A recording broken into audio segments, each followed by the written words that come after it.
Episode की शुरुआत में हम देखते हैं कि मिस गैंग डायरेक्टली यहाँ पर शाओनिंग से बोल देती है कि मैं इस सब में कुछ भी हेल्प नहीं कर सकती। तो शाओनिंग बोलती है कि मैं मिस्टर शिया के साथ आपके रिलेशनशिप के बारे में जानती हूँ, इसीलिए प्लीज़ आप उनसे बात करके देखो, ये उनकी कंपनी के लिए बहुत ही अच्छा डिसीजन होगा। लेकिन मिस गैंग गुस्सा होकर कहती है कि अगर तुम्हें सीक्रेट पता चल गया है तो क्या तुम मुझे ऐसे थ्रेटन करोगी, और अगर तुम्हें पैसे चाहिए होंगे तो मेरे असिस्टेंट से मिल लेना, ये बोलकर वहाँ से चली जाती है। युएंग इधर जाओ से बताता है कि मैं मिस्टर शिया से बात करने के लिए यूएस जाने वाला हूँ और तुम यहाँ पर ध्यान रखना, जिस चीज़ के लिए जाओ ओके बोलता है। युएंग अब ये बात शाओनिंग को भी मैसेज करके बताता है। इधर हमको बाहर खड़ा हुआ देखते हैं जो कि अभी भी मिस गैंग का ही वेट कर रही थी। जैसे ही मिस गैंग आती है तो वो कार के अंदर बैठते हुए बोलती है तो बैंक सबसे अच्छा है, वो उनके रिक्वायरमेंट्स के हिसाब से भी काम करेगा जो कि उनके लिए बेनिफिशियल होगा, लेकिन वो फिर भी नहीं सुनती। पर शाओनिंग बारिश में कार के पीछे भागती है, जिसे ऐसे देखकर मिस गैंग कार रोक देती है। शाओनिंग अब विंडो से उसे कहती है कि ये पर्सन जो प्रोजेक्ट कर रहा है वो असल में मेरा होने वाला हस्बैंड है और मैं उसके लिए करना चाहती हूँ। जो सुनकर गैंग उसे अंदर बुलाती है। शाओनिंग अब जैसे ही कंपनी में पहुंचती है तो वो भीगी हुई थी। लिफ्ट से निकलते ही उसे टांग मिल जाती है, जो उसे ऐसी हालत में देखकर बोलती है कि तुम ऐसे बारिश में भीग कर वगैरह इसीलिए आए हो ना ताकि तुम युएंग से सिंपैथी ले सको। उसी वक्त युएंग भी आ जाता है जो कि उसे अपने जैकेट से कवर कर देता है। शाओनिंग उसे खुश होकर बताती है कि तुम्हें यूएस जाने की जरूरत नहीं है, तुम कल मिस्टर शिया से मिल सकते हो, मैंने अपॉइंटमेंट ली है। पर तांग उसे फिर से यहाँ पर नीचे दिखाना चालू कर देती है कि कुछ भी मत बोलो, लेकिन शाओनिंग शांत नहीं होती और उसे कहती है कि आखिर तुम होती कौन हो मुझसे इस तरीके से बात करने वाली, ये अपॉइंटमेंट रियल है या फिर नहीं है तो कल ही पता चल जाएगा, और अगर तुम्हें हमारा रिलेशनशिप पता है तो इस समय थ्रेटन करने की जरूरत नहीं है। रात को अब युएंग शाओनिंग के लिए मेडिसिन लेकर आता है और उसे पिलाता है। वो उसे कहता है कि तुमने जो आज किया मेरे लिए, एज अ कलीग मैं उसके लिए बहुत ही खुश हूँ, लेकिन एज अ लवर मैं नहीं चाहता कि तुम ऐसा कुछ करो। शाओनिंग अब मेडिसिन पीते हुए उसे बोलती है कि मैं तो बस तुम्हारी हेल्प करना चाहती थी। अब अगले दिन हम देखते हैं कि शाओनिंग और युएंग मिस्टर शिया से मिलने के लिए कंपनी में आते हैं। मिस गैंग यहाँ पर शाओनिंग को बताती है कि ये असल में हमारी डेट का टाइम था, लेकिन वो ये टाइम उसे दे रही है मीटिंग करने के लिए, जिस चीज़ के लिए वो दोनों उसे थैंक यू बोलते हैं। तभी मिस्टर शिया भी वहाँ पर आते हैं। गैंग उन्हें इंट्रोड्यूस करवाती है, जो देखकर वो बोलने लग जाते हैं कि मैं तो यहाँ पर तुमसे मिलने के लिए आया था ना। पर वो कहती है कि पहले प्रॉब्लम सॉल्व हो जाने दो, उसके बाद हमारे पास मिलने के लिए बहुत टाइम होगा। वो तो अब यहाँ पर शाओनिंग के साथ एक टेंपल घूमने के लिए चली जाती हैं और युएंग मिस्टर शिया को उनका जो भी प्लान था वो समझाता है। मिस्टर शिया भी उन्हें यहाँ पर कहता है कि तुमने जो प्रोफेसर को हायर किया है मुझे फाइनेंस में हेल्प करने के लिए, इससे मैं बहुत ही खुश हूँ। उसके बाद वो टाइम देखता है और उसे कहता है कि आगे के जो भी रिक्वायरमेंट्स है मेरा असिस्टेंट पूरा कर देगा और हम कॉपरेशन एग्रीमेंट साइन कर लेंगे, जो सुनकर युएंग खुश होता है। इधर टेंपल में प्रे करने के बाद जब गैंग बाहर आती है तो शाओनिंग से कहती है कि तुमने अपनी मैरिज को काम की वजह से सीक्रेट रखा है ना, मैं अच्छे से ये बात समझ सकती हूँ, और तुम्हारे पास अभी कोई ऑप्शन नहीं बचाता, इसीलिए तुमने मुझे अपने रिलेशनशिप के बारे में बताया। तुम्हारी ये हेल्प करके मुझे ऐसा लगा जैसे मैंने खुद के लिए ब्लेसिंग ले रही हूँ, जिस चीज़ के लिए शाओनिंग भी उसे थैंक यू बोलती है। युएंग अब प्रेसिडेंट से मिलता है, जहाँ पर वो बहुत ही खुश होता है कि उसने ये डील साइन करा ली। उसे प्रेज करता है और कहता है कि तुमसे मिलने के लिए हेडक्वार्टर के लीडर आ रहे हैं। वो लीडर भी अब यहाँ पर आकर युएंग को प्रेज करते हैं कि उसने कितना बड़ा प्रोजेक्ट किया है। इसके बाद शाओनिंग के नाम भी लेते हैं कि उसने भी अच्छे से परफॉर्म किया। इधर तांग अपने किसी अंकल से मिलने के लिए आई थी उनके बैंक के कुछ काम की वजह से, जहाँ पर वो उसे कॉन्ग्रेचुलेट करते हैं कि वेजी कंपनी की डील साइन करवाने के लिए, और पक्का ही तुम्हारे डैड की कनेक्शन की वजह से हुआ होगा। लेकिन वो थोड़ा सैड होकर कहती है कि ये मेरे सीनियर ने खुद के कनेक्शन से किया है, और उसके अंकल ने जो उसे एक अच्छी जॉब का ऑफर दिया था वो कंसिडर करने के लिए कहता है, जिसके लिए वो हाँ बोलती है। जिसके बाद हम जिंग को देखते हैं, वो जैसे नींद से उठती है तो जाओ को किस करती है। फिर वो सामने वाले टेबल पर अपनी फोटो फ्रेम देखती है। जाओ से पूछती है कि ये शिहाओ टाउन की है ना, और तुमने यहाँ पर क्यों लगाई। तो वो उसके पास आकर बोलता है कि क्या मैं अपनी गर्लफ्रेंड की फोटो भी नहीं रख सकता। जिंग उसे कहते हैं कि तुम्हारी गर्लफ्रेंड कौन है, उसे टीज करने लग जाती है। पर तभी टाइम देखकर शॉक हो जाती है, उसे पुश करके जल्दी से रेडी होने के लिए चाहती है, क्योंकि वो दोनों ही ऑफिस के लिए लेट हो गए थे। अब जैसे ही जाओ ऑफिस पहुंचता है तो ली और शिव से बोलने लग जाते हैं कि आज तुम लेट आए हो, क्या तुम्हें परफेक्ट अटेंडेंस का बोनस नहीं चाहिए। जाओ कहता है कि कुछ काम था इस वजह से मैं लेट हो गया। तभी शाओनिंग बोलती है कि हाँ लास्ट वीक भी तुम ओवर टाइम करके ट्रिपल पेमेंट ले सकते थे, पर किसी फैमिली की मैटर की वजह से नहीं की। तो जाओ कहता है कि हाँ मैं ना तुम लोगों को चांस दे रहा हूँ, पर फिर भी तुम लोगों को प्रॉब्लम है। अब शिव से कहता है कि ये इसकी वजह से नहीं हो सकता, कहीं तुम किसी को डेट तो नहीं कर रहे, जिस पर जाओ हाँ बोलता है। और कहता है कि इसी खुशी में मैं तुम्हें डिनर के लिए लेकर जाऊंगा। उसके बाद श्रिया और यूएंग की फ़ोटो देखता है जो कि उन्होंने एग्रीमेंट के टाइम पर क्लिक की हुई थी। वो कहता है कि श्रिया की वॉच कितनी अच्छी लग रही है और यूएंग ने कितनी पुरानी वॉच पहनी हुई है, जो चीज़ शाओनिंग भी सुन लेती है। तभी यूएंग वहाँ पर आता है और सभी को गुड न्यूज़ देता है कि फाइनली हमने वेजी ग्रुप को अपना क्लाइंट बना लिया है। उसके लिए वो शाओनिंग को भी प्रेज करता है और बाद में बताता है कि हम सभी टीम बिल्डिंग के लिए नहीं गए हुए हैं, इस बार बैंक ने अप्रूव कर दिया है, तो हम सभी लोग जाने वाले हैं। जो सुनकर सभी काफ़ी खुश हो जाते हैं। अब थोड़ी देर बाद जाओ कोई फाइल देने के बहाने से जो सैंडविच वो जिंग के लिए लेकर आया था उसे जाकर दे देता है। वो भी खुश होकर उसे खाने लग जाती है। ऑफिस के बाद शाओनिंग अब लिंग से मॉल के अंदर मिलती है, जहाँ पर वो उसे बोलती है कि मुझे यूएंग के लिए एक वॉच लेनी है। वो शौक होकर उससे कहती है कि तुम हमेशा पहले पैसे बचाती थी पर अभी यूएंग के लिए इतनी अच्छी वॉच खरीद रही हो। फिर यहाँ पर खुद की बात करने लग जाती है कि मेरी तरफ देखो। शिव के साथ बात करने के बाद मैं अपनी खुद की सैलरी से ही अपने आप को सपोर्ट कर रही हूँ। मुझे अभी पता चल रहा है कि मेरी सैलरी कितनी ज़्यादा कम है, मैंने कुछ ढंग का खाया भी नहीं है अभी तक। तो शाओनिंग बोलती है कि मैं तुम्हें ट्रीट दूंगी, जो सुनकर वो खुश हो जाती है। रात में अब यूएंग और शाओनिंग बैग पैक कर रहे होते हैं, जहाँ पर शाओनिंग बोलती है कि मेरा बर्थडे भी हम इसी जगह पर सेलिब्रेट करने वाले हैं, तो तुम पहली बार मेरे साथ मेरे बर्थडे पर होंगे। तभी उसे अपने लिए कुछ लेने के लिए भेज देती है। जिस बीच वो चुपके से उसके लिए जो वॉच उसने खरीदी थी उसे बैग के अंदर रख देती है। अगले दिन अब सभी लोग बस के अंदर होते हैं, जहाँ पर सभी का मूड काफ़ी अच्छा होता है। वो लोग साथ में एंजॉय करते हुए गाना गा रहे थे, पर जिनको यहाँ पर वॉमिटिंग जैसा फील हो रहा था, तो वो उनसे शांत होने के लिए कहती है। सो से पूछता है कि क्या मेरे गाने की वजह से तुम्हें ऐसा फील हो रहा है, पर वो स्माइल करने लग जाती है। ये देखकर सभी उससे पूछते हैं कि क्या तुम किसी को डेट कर रही हो, जिस पर वो हाँ बोलती है। पहले तो वो जाओ को टीज करने के लिए सभी लोगों को बताने लग जाती है कि उसका बॉयफ्रेंड कैसा है, ऐसी मजाक मजाक में, लेकिन फिर वो सीरियस होकर बताती है कि वो कितना कंसिडरेट और अच्छा इंसान है, जो सुनकर जाओ बहुत ज़्यादा खुश होता है। अब होटल पहुंचकर सभी लोग अपने रूम कार्ड लेते हैं। जब सभी अपने रूम में जा रहे थे तब यूएंग जाते हुए शाओनिंग के हाथ में अपना रूम कार्ड दे देता है। अब थोड़ी देर बाद सभी स्विमिंग पूल के साइड में रिलैक्स कर रहे होते हैं, जहाँ पर जाओ स्विमिंग कर रहा था और जिंग निंग के साथ बैठकर बातें कर रही थी। जहाँ शाओनिंग बोलती है कि अच्छा वो मेरे पीरियड्स पहले आकर चले गए, नहीं तो मैं यहाँ पर ठीक से एंजॉय भी नहीं कर पाती। ये सुनकर जिंग थोड़ी सी शॉक होती है। तब ये तीनों यहाँ पर उनके ऊपर पानी फेंक देते हैं, जिससे जिंग गुस्सा होकर वहाँ से चली जाती है। वो वॉशरूम में अपना प्रेगनेंसी टेस्ट करती है, जिसका रिजल्ट पॉजिटिव आता है, तो ये देखकर वो सैड हो जाती है। अब रात को हम देखते हैं कि सभी लोग शाओनिंग का बर्थडे सेलिब्रेट करने के लिए पार्टी करते हैं, जहाँ पर जाओ सभी के सामने शाओनिंग को प्रेस करता है। शाओनिंग भी अब आकर सभी को एक एक करके थैंक यू बोलती है उसे गाइड करने के लिए, और कहती है कि मुझे लगा नहीं था किसी को भी याद है मेरा बर्थडे। जिस बीच जिंग तो यहाँ पर जाओ को अवॉइड करने की कोशिश कर रही थी। तभी तांग सभी के सामने आती है और कहती है कि आज शाओनिंग का बर्थडे है, तो मैं कुछ बोलना चाहती हूँ। निंग और यूएंग को लगता है कि वो उनके रिलेशनशिप के बारे में ना बोले, लेकिन वो यूएंग को कन्फेस करने के लिए गाना गाने लग जाती है, जो देखकर सभी गॉसिप करने लग जाते हैं कि ये तो बर्थडे से अब कन्फेशन पार्टी बन गई है। जिस वजह से निंग भी थोड़ी सी सैड हो जाती है और यूएंग को समझ ही नहीं आ रहा था कि वो कैसे रिएक्ट करे। डिनर के बाद अब जब शाओनिंग सैड होकर वॉक करते हुए जा रही थी, तो वो सोचती है कि मैं चाहे कितने भी टॉलरेबल क्यों ना रहूं, मैं शांत नहीं बैठ सकती जब कोई मेरे बर्थडे के दिन मेरे बॉयफ्रेंड को कन्फेस करे। तभी तांग की आवाज़ सुनती है, जो कि यूएंग से कहती है कि मैं तुम्हें कितने टाइम से पसंद करती हूँ और मुझे पता है कि तुम कितने एम्बिशियस हो। मैं तुम्हारे गोल को अचीव करने में तुम्हारी मदद कर सकती हूँ। मैं तुम्हें प्रेसिडेंट बनवाऊंगी, मेरे पास ना रिसोर्सेज भी है, तो भला तुम मेरे साथ क्यों नहीं आ जाते। पर यूएंग इसे साफ साफ मना कर देता है और कहता है कि इसकी कोई भी ज़रूरत नहीं है। तांग उसे बोलती है कि अगर मैं तुम्हें ऊपर लेकर जा सकती हूँ तो नीचे भी गिरा सकती हूँ, इसके लिए अच्छे से सोच लो।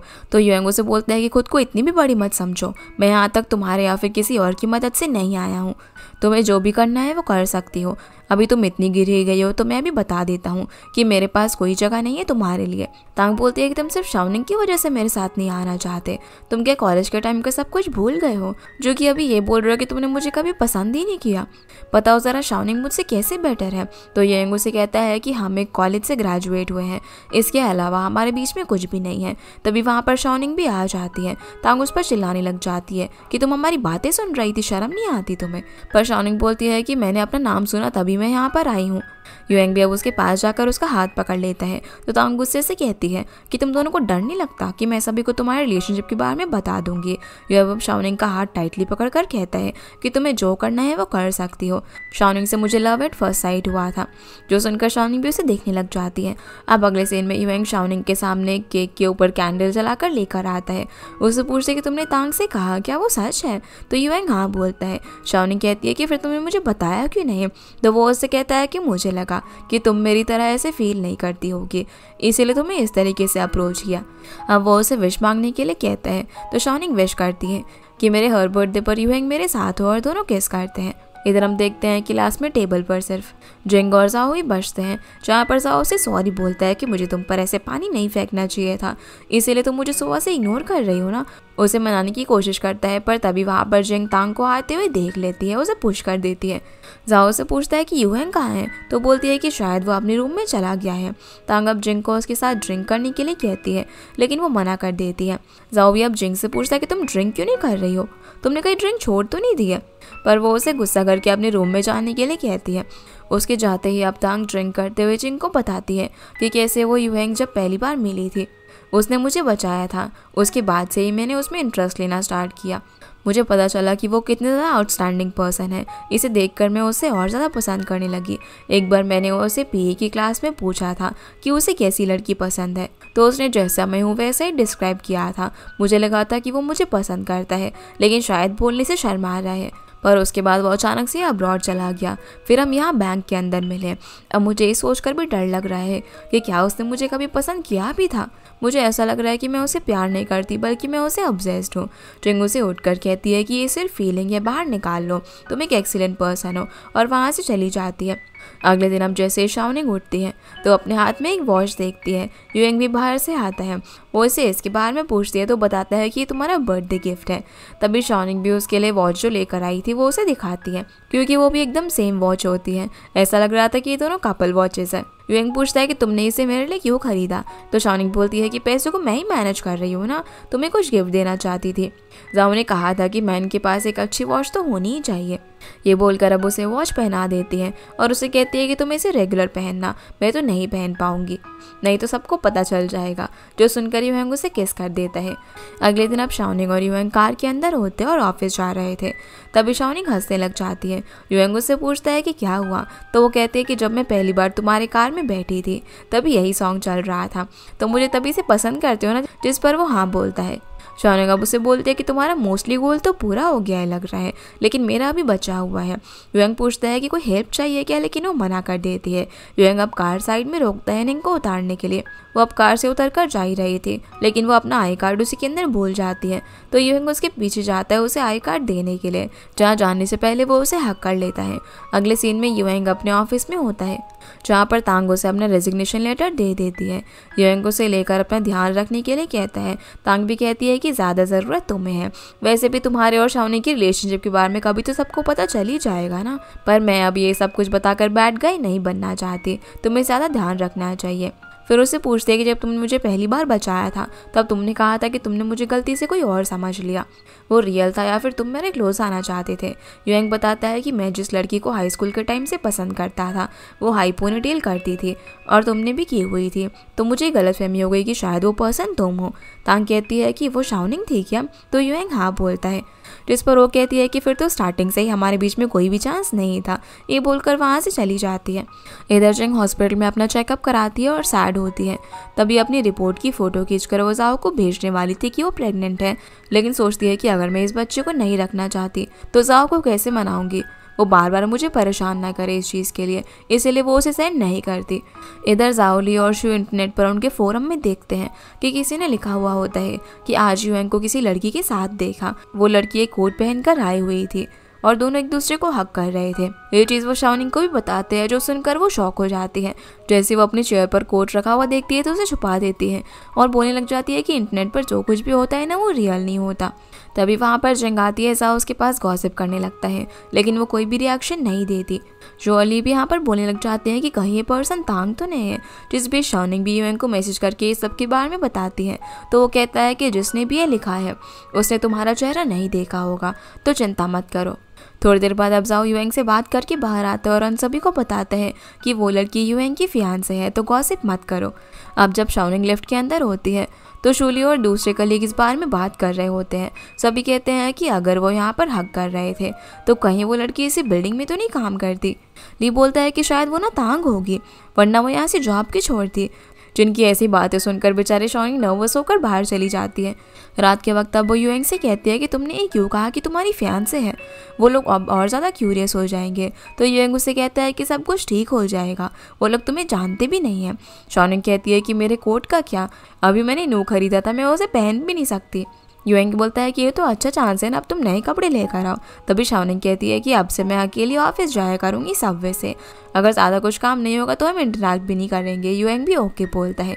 इधर जाओ जिंग के पीछे चल रहा होता है कि आखिर तुम मुझे अवॉइड क्यों कर रही हो, कुछ तो बताओ। लेकिन वो उसे कुछ भी नहीं बताती, उसे दूर होने के लिए कहती है। तभी वो उसे एक टेबल पर बैठाता है और उसने उसके लिए जो नूडल बनाकर लेकर आया था वो खाने के लिए देता है। जिंग अब उसे खाने लग जाती है और सोचती है कि ये तो कितना ज़्यादा केयरिंग है, अगर इसे बच्चे के बारे में पता चला तो ये अच्छा फादर बनेगा। वो अब उसे यहाँ पर बताने वाली होती है, पर जाओ उससे पूछने लग जाता है कि यार युएंग की फियांसे कौन होगी।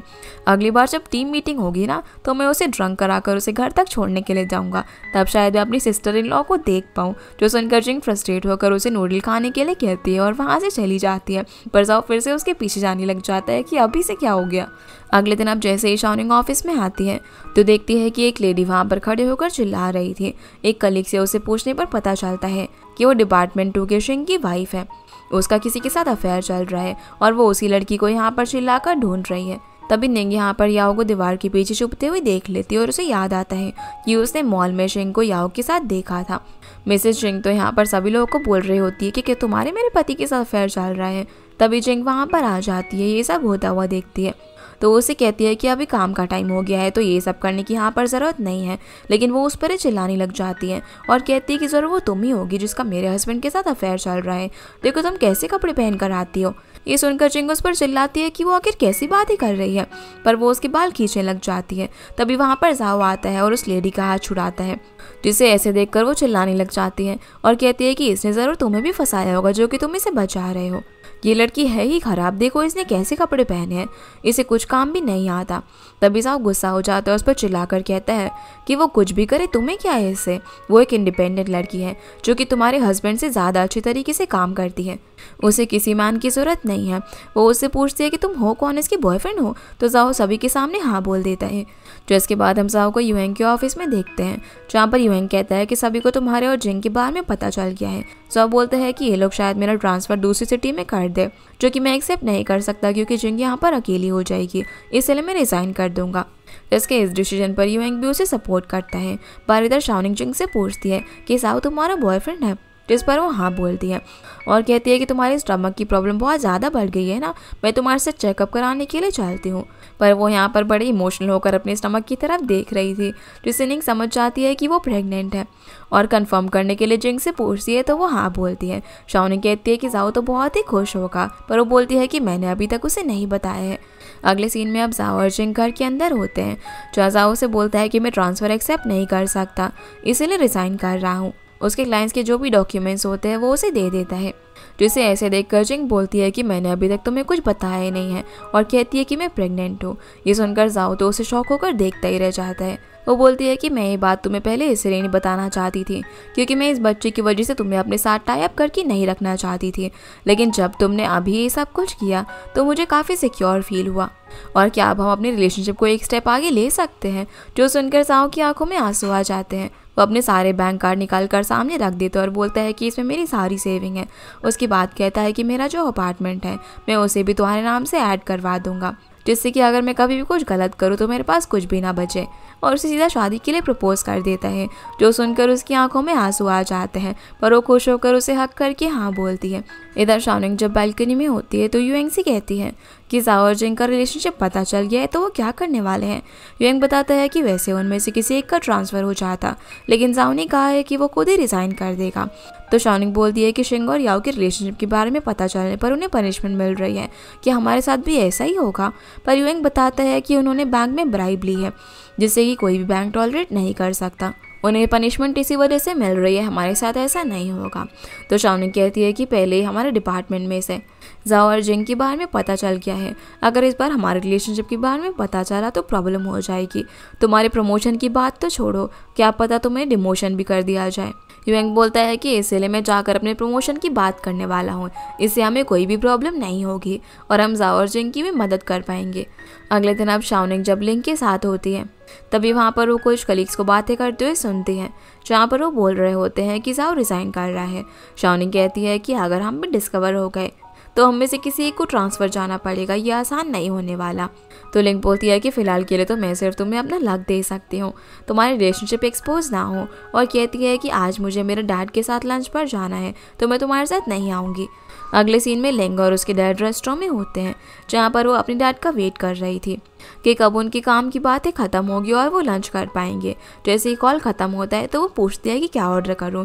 डैड उसे कहता है कि कुछ भी कर लो, पर तभी उन्हें फिर से कॉल आ जाता है और वो बात करने लग जाते हैं। इसीलिए लिंग ऑर्डर नहीं करती और उन्हें टी सर्व करती है। कॉल रखने के बाद वो अपने डैड से बोलती है कि मुझे ना बिल्कुल भी पता नहीं था कि आप इतनी मेहनत करते हो ये पैसे कमाने के लिए, ये सब कुछ मुझे अभी समझ में आया। और उनसे कहती है कि मैं भी अपनी सैलरी से मनी सेव कर रही हूँ तो आज आपको अपने पैसों से खिलाती हूँ, लेकिन मेरा बजट सिर्फ 300 युआन का है। जो सुनकर डैड खुश हो जाते हैं और बोलते हैं कि यही पैसों की वैल्यू जानने के लिए मैंने तुम्हें काम करने के लिए कहा था। मैं खुश हूँ कि मेरी बेटी मुझे ट्रीट दे रही है। डैड अब यहाँ पर उसे अपनी फेवरेट डिश मंगाने के लिए कहते हैं, लेकिन वो मना कर देती है और कहती है कि उसका प्राइस यहाँ पर बहुत ही ज़्यादा है। मैंने शियो को देखा है कि वो कितनी मेहनत करके पैसे कमाता है, उसी की वजह से मैं भी रेकलेसली पैसे अब यूज़ नहीं करती और हम कोई और डिश खा लेते हैं। पर डैड वेटर को बुलाकर उसके लिए फेवरेट डिश ऑर्डर कर देते हैं और कहते हैं कि ये डिश मेरे पैसों से खा लो। जिसके बाद लिंग के डैड शियो को अपने ऑफिस में मिलने के लिए बुलाते हैं और उससे कहते हैं कि तुम पुलिस में आ गए हो, तुमने अपने आप को प्रूव किया है, इसलिए मैं तुम्हारी रिलेशनशिप को ऐसे डिसअप्रूव नहीं करूँगा।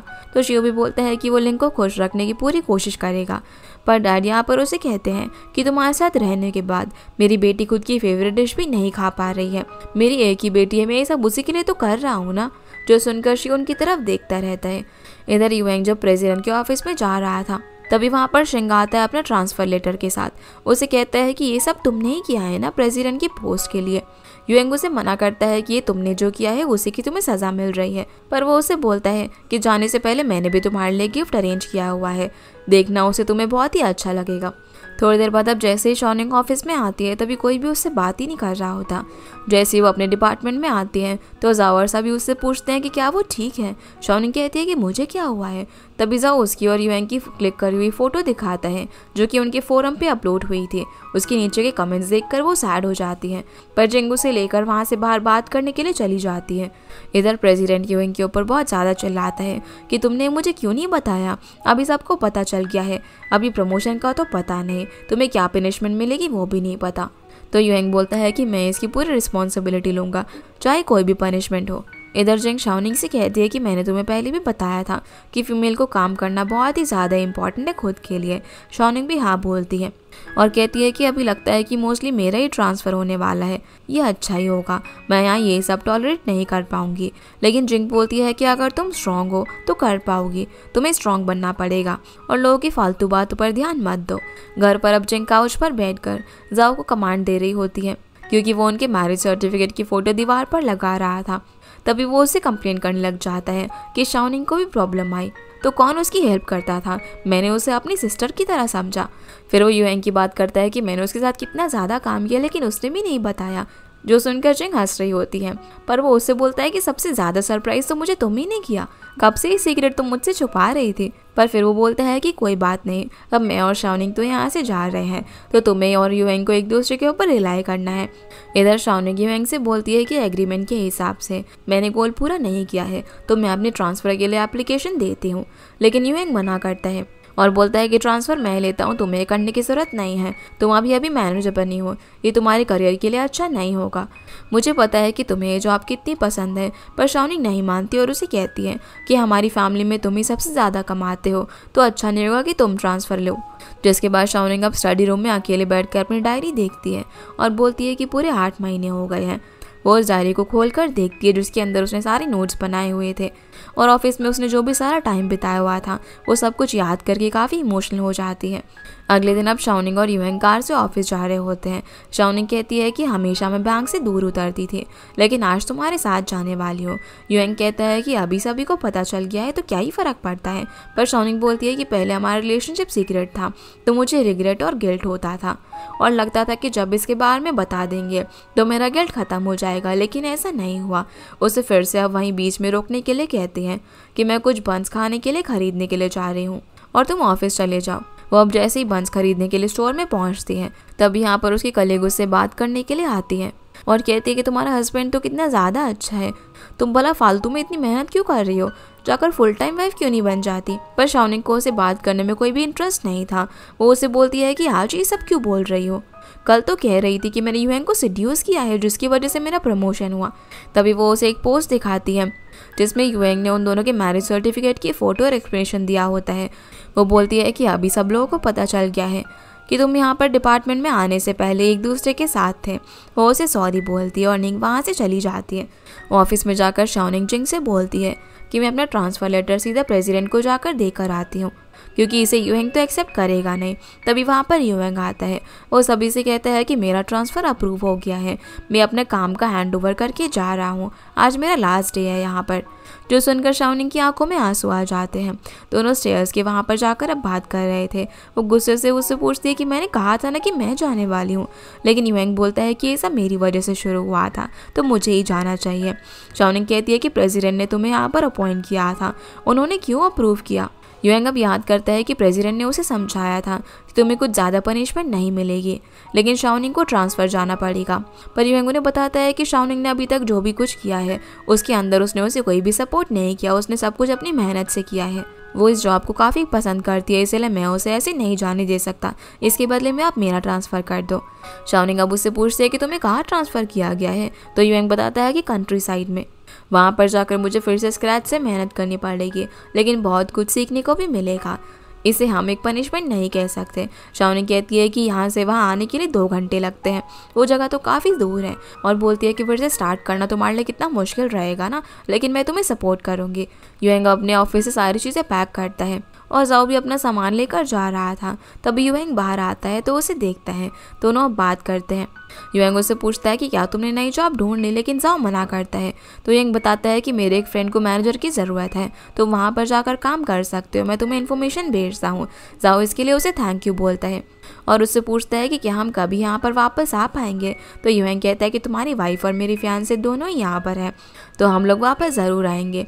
अगले सीन में अब लिंग और शिव साथ में वॉक कर रहे होते हैं, जहाँ पर लिंग कहती है कि अब शाओनिंग और यूएंग के बीच में भी सब कुछ ठीक हो गया है। अगर वो अभी यूएंग की जगह होती ना तो उससे फटाफट शादी कर लेती। अगले दिन अब शाओनिंग सुबह सुबह उठकर यूएंग के लिए सारा सामान वगैरह पैक करती है जो कि उसके लिए ज़रूरी था, और बोलती है कि कभी अगर काम में बिजी होने की वजह से तुम घर पर नहीं आ पाए तो उसके लिए भी चीज़ें मैंने रख दी हैं। जो सुनकर यूएंग खुश होता है और बोलता है कि तुम कितनी ज़्यादा कंसिडरेट हो। शाओनिंग अब उससे पूछती है कि तुम भला कितना टाइम तक वहाँ पर काम करने वाले हो, तो बोलता है कि पता नहीं, लेकिन थोड़े टाइम बाद हम वेकेशन पर चलेंगे। शाओनिंग कहती है कि तुम अभी न्यू ब्रांच में जा रहे हो तो ये ठीक नहीं रहेगा, जब वहाँ पर स्टेबल हो जाओगे हम तब चलेंगे, जिसके लिए यूएंग भी मान जाता है। और इसी के साथ ये एपिसोड भी यहीं पर ख़त्म होता है। तो गाइस ये थी आज की वीडियो एंड आई होप आप लोगों को ये वीडियो पसंद आई होगी, तो इस वीडियो को लाइक कर चैनल को सब्सक्राइब जरूर कीजिएगा। आपसे फिर मिलते हैं इस ड्रामा के अगले एपिसोड में, तब तक के लिए गुड बाय।